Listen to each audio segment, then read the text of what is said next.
Imam Syafi'i itu luar biasa. Selesai dia belajar hadis dengan Ibnu Uyainah di Makkah, pergi dia ke Madinah. Sampai di Madinah, dijumpainya rumah gubernur Madinah. Assalamualaikum. Waalaikumsalam.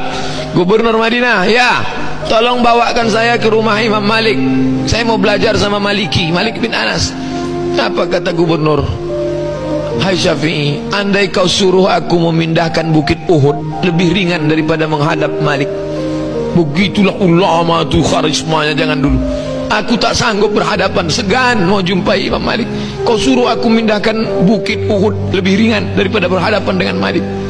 Ulama zaman dulu dihormati, luar biasa. Tapi karena diminta, akhirnya Imam Syafi'i pun datang ke rumah Malik bin Anas.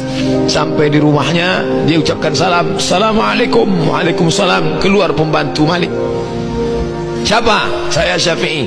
Mau ketemu siapa? Mau ketemu Malik. Malik mana? Di dalam. Ya, tunggu sebentar.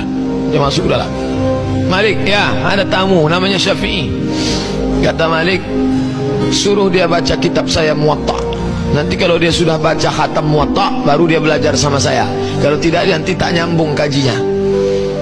Datang pembantunya, nyampaikan, Syafi'i, ya, kata Malik, kamu pulang aja dulu, baca Muwatta. Nanti kalau sudah khatam Muwatta, baru belajar lagi. Kata Syafi'i, kasih tahu ke Malik, Muwatta sudah di sini semua. Maliki terkagum dengan Syafi'i. Sebelum belajar dia sudah, andai ada orang mau belajar ke saya, Pak Ustadz, kami mau belajar masalah khilafiyah, baca buku saya 37, masalah populer, nanti baru kita belajar biar nyambung kaji kita. Pak Ustadz, udah di sini tuh semua. Tentu saya kagum sama dia. Saya aja nggak hafal, dia hafal. Akhir dari persahabatan, pertemanan dan menuntut ilmu Syafi'i, akhirnya Malik memanggil Syafi'i. Syafi'i, sini. Ada apa tuan guru? Habis sudah ilmuku dan kurasa engkau lebih hebat daripada aku. Ini beberapa keping uang emas, carilah guru yang lain. Pergilah. Begitu zaman dulu. Zaman sekarang orang enggak. Akulah guru yang paling hebat di Pekanbaru. Kau jangan belajar sama yang lain. Yang lain itu hanya kulit-kulit buku aja. Ini bukan adab salaf. Ini adab salaf. Mereka belajar salaf. Imam Malik itu salaf, meninggal 179. Imam Syafi'i itu salaf, meninggal 204. Saya nggak mau pakai Syafi'i, saya maunya pakai Bukhari. Di kotaknya dua, dianggapnya Bukhari lebih alim daripada Syafi'i. Ini Syafi'i, ini Bukhari. Dia lupa Bukhari itu belajar kemana? Bukhari meninggal 256. Lihat tahun lahirnya, lihat tahun wafatnya. Bukhari meninggal 256. Bukhari punya guru siapa namanya? Ahmad bin Hanbal, meninggal 261.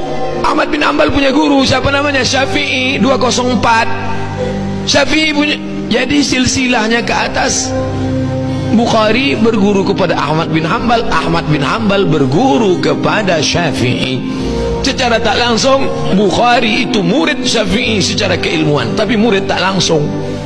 Jadi jangan katakan Syafi'i tak paham hadis. Nasirus sunnah Ahmad bin Hanbal mengaku sebelum Syafi'i masuk ke kota Baghdad, kami tak bisa membedakan mana hadis am, mana hadis khas, mana taqyidul mutlaq, mana takhsisul am, mana ikhtilaful hadis, mana nasikh mansukh.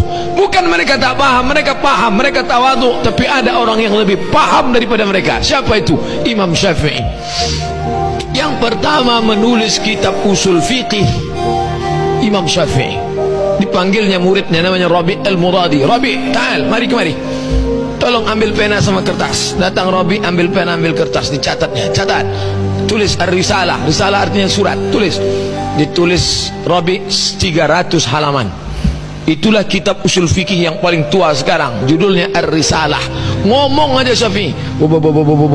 Tidak pakai laptop, tidak pakai copy paste, tidak pakai kitab, tidak pakai google.com. Ini merasa alim hebat, ngajar, mati lampu hilang hadis.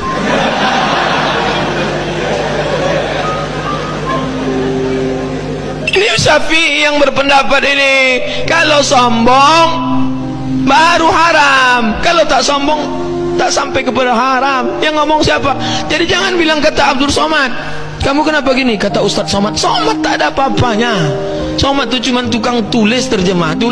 Kebetulan suaranya kuat, dia ngomong. Itu aja.